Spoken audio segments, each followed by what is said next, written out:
everyone. In this video, we're going to look into the general rule for transformation. Let's have the first transformation here, which is translation.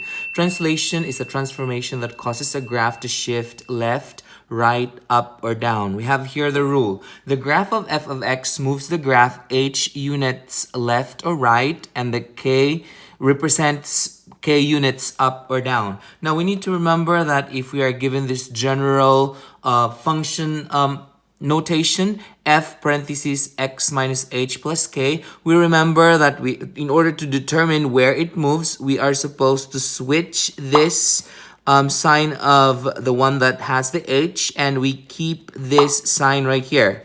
Now let's have an example to better see what this means. The graph of the function f of x is plotted on the coordinate plane. Describe the movement of the graph of the function given the notation below. So let's take the first one right here. So we remember that if we have a function notation f parentheses f of x plus 3 minus 2, where does the graph move? So again, we remember that we switch this, so that's a negative 3, and negative h represents that we are going to the left. So going back here, so the negative h means going left, positive h means going right. And so if we have a positive k, it means it's going up. And if we have a negative k, it's going down. So in this problem right here, we switch this. So this becomes a negative. So that means it moved 3 places to the left. So I'm just going to go ahead and write 3 places to the left.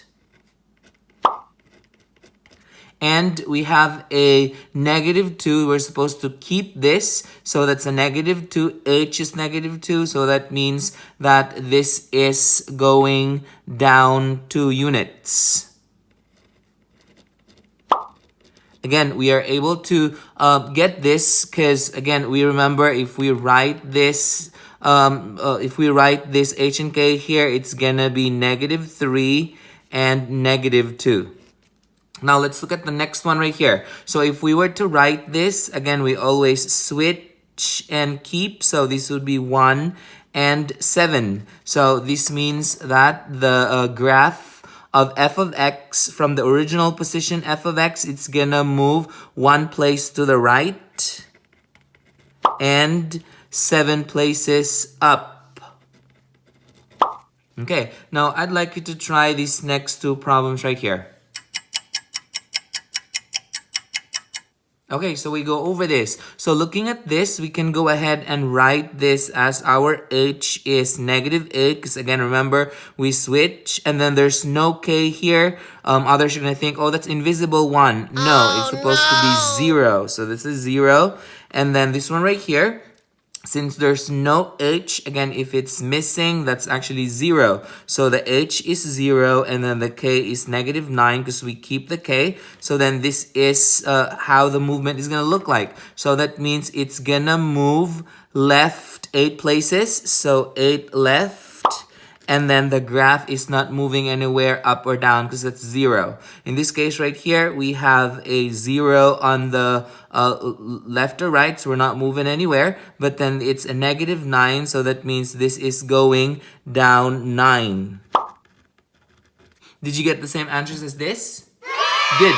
Perfect. Now let's move on to the next transformation right here, which is reflection. Reflection is a type of transformation where it causes the graph to rotate, or it flip the graph over the x or y axis. Now here's the rule here that we need to remember. If we're given the graph of f of x, if we get a negative f of x, the graph or the original graph of x is reflected across the x-axis. Well, if we have f of negative of x, it is reflected on the y-axis. Now let's take this example right here to better see what this rule is. So first, we're given the f of x, x squared plus 10x plus 28. Rewrite the equation in such a way that it is reflected along the x-axis. If we say x-axis, it has to look like this, negative f of x. So then we can go ahead and change this to negative f of x. Okay, so if we have a negative f of x, this means that this whole thing f of x will be negated. So we're gonna put all these expression right here inside the parentheses, and then we put a negative in front of it. So it's like placing the f of x, which is this, inside the parentheses, and we put a negative in front of it. That's what we mean by negative f of x. So then we can go ahead and rewrite this as...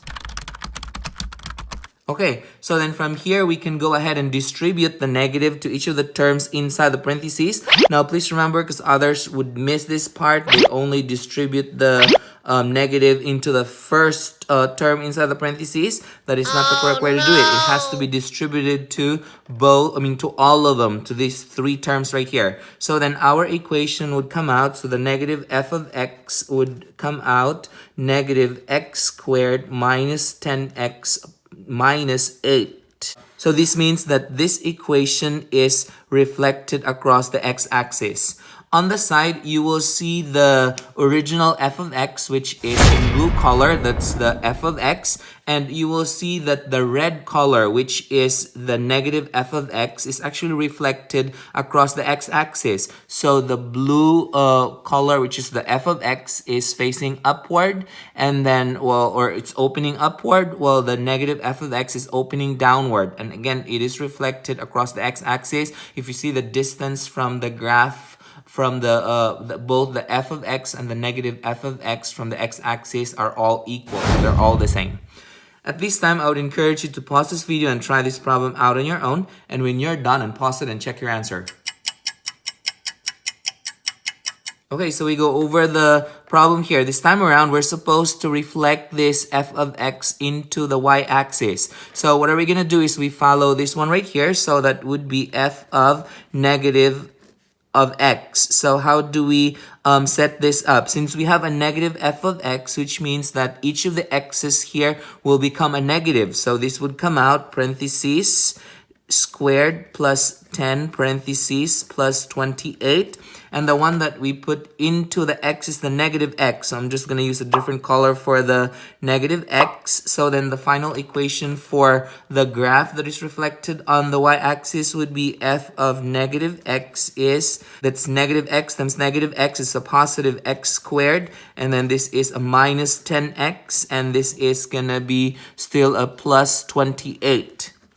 So this is the equation of the f of x in such a way that this one is reflected across the y-axis, or pretty much reflected side to side. On the side, you will see the graph of f of x in blue color and the graph of f negative of x in red color. We can see that this red color is reflected across the y-axis, meaning it is reflected side to side. And so the distance of the vertex from the y-axis in both f of x and f negative of x are all the same. So that means it is just flipped side to side. Did you get the same answer as this? Good. Perfect. Now let's move on to the third transformation, which is dilation. Dilation is a type of transformation that causes a graph to look narrower or wider. Okay, the rule is a f of x, if absolute value of a is greater than 0 or less than 1, the graph is compressed vertically, or it becomes wider. Well, if the a is greater than 1, or the absolute of a is greater than 1, the graph stretches vertically, or it becomes narrower. So looking at this function right here, so we have f of x is equal to 7 parentheses x plus 2 cubed minus 1. So we're looking only on the a value. So we look at the rule that we have here. The a here is 7, and that's greater than 1. It means that this graph compared to that of the original f of x, that's gonna be vertically stretched. Okay, so it's gonna be vertically stretched or narrower. Now this one right here is negative 2/5. This is less than 1. The absolute value is less than 1 or greater than 0. The graph is compressed vertically.